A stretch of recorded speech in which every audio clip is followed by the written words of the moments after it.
Selamat pagi, Bu Regina, sahabat-sahabat, bapak-bapak, ibu-ibu yang terkasih. Saya lanjutkan dari pesan Bapak kepada Mother Eugenia Elisabetta Rapasio kepada Bapak Uskup, kepada Uskup. Saya lanjutkan yang kemarin, sudah saya sampaikan sebagian, hari ini saya lanjutkan. Jadi katanya, aku akan memberikan contoh jiwa yang menghadapi kematian mendadak. Jiwa ini selalu seperti anak yang hilang bagiku. Catatan oleh Mother Eugenia, saya melihat contoh ini sebagai fakta persis seperti yang didiktekan oleh Bapak kita dan yang saya tulis. Aku melimpahkan berkat kepada jiwa ini, tetapi ia menyia-nyiakan semua berkat ini. Semua karunia yang diberikan oleh Bapa yang Maha Pengasih kepadanya, lebih dari itu, ia sangat menyinggungku. Aku menunggunya, aku mengikutinya kemana-mana. Aku memberinya lebih banyak anugerah, kesehatan, dan kekayaan yang aku hasilkan dari pekerjaannya hingga berlebihan. Kadang-kadang pemeliharaanku memberinya karunia lebih lanjut. Karena itu, ia memiliki segalanya banyak sekali. Tetapi, ia melihat semuanya dalam cahaya keburukannya yang menyedihkan. Dan seluruh hidupnya adalah jalinan kesalahan karena dosa berat yang berulang. Tetapi kasihku tidak pernah lelah. Aku tetap mengikutinya. Aku mengasihinya. Dan yang terpenting, terlepas dari penolakannya, aku senang hidup dengan sabar di dekatnya. Dengan harapan bahwa mungkin suatu hari nanti ia akan menanggapi kasihku dan kembali kepadaku, Bapa dan Juru Selamatnya. Akhirnya, hari terakhirnya semakin dekat. Aku telah mengirimkan penyakit kepadanya karena ia sadar dan kembali kepadaku. Aku telah mengirimkan penyakit kepadanya agar ia sadar dan kembali kepadaku, Bapaknya.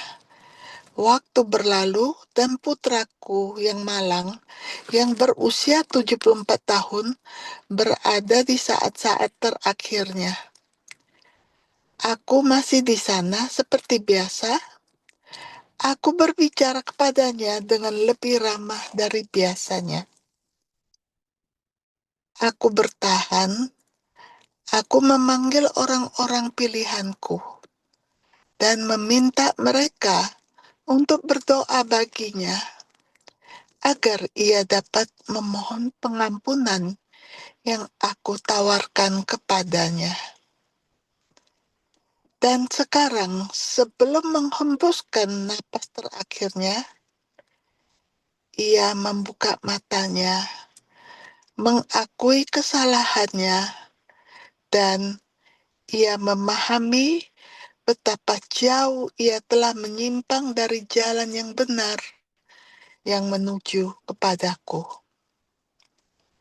Ia tersadar dan dengan suara lemah yang tak seorang pun di sekitarnya dapat mendengarnya, ia berkata, "Ya Tuhanku, sekarang aku dapat melihat betapa besar kasih-Mu kepadaku, dan aku telah terus-menerus menyinggungmu dengan kehidupan yang buruk. Aku tidak pernah memikirkanmu, Bapa dan Juru Selamatku. Sekarang Engkau melihat segalanya, dan aku memohon pengampunan atas semua kejahatan ini yang Engkau lihat dalam diriku dan yang sekarang kusadari dalam kebingunganku. Aku mengasihimu, Bapa dan Juru Selamatku. Ia meninggal pada saat itu juga, dan sekarang ia ada di hadapanku. Aku menghakiminya dengan kasih seorang bapa.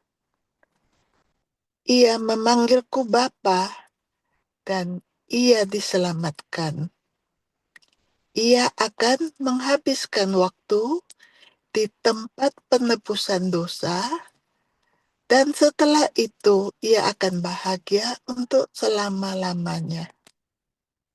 Setelah menikmati kebahagiaan selama hidupnya dengan harapan menyelamatkannya ketika ia berdoa, ketika ia bertobat, kini aku lebih bersuka cita lagi bersama dengan istana surgawiku, karena ia telah mewujudkan keinginanku untuk menjadi bapaknya selama-lamanya.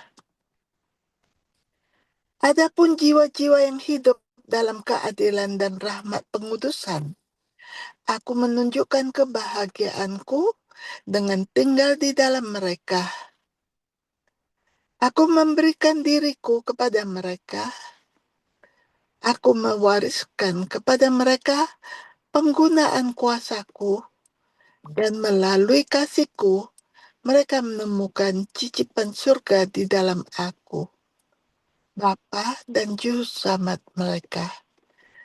Demikianlah berakhir bagian pertama dari pesan ini.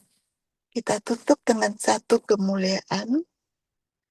Kemuliaan kepada Bapa dan Putra dan Roh Kudus, seperti pada permulaan, sekarang, selalu, dan sepanjang segala abad. Amin.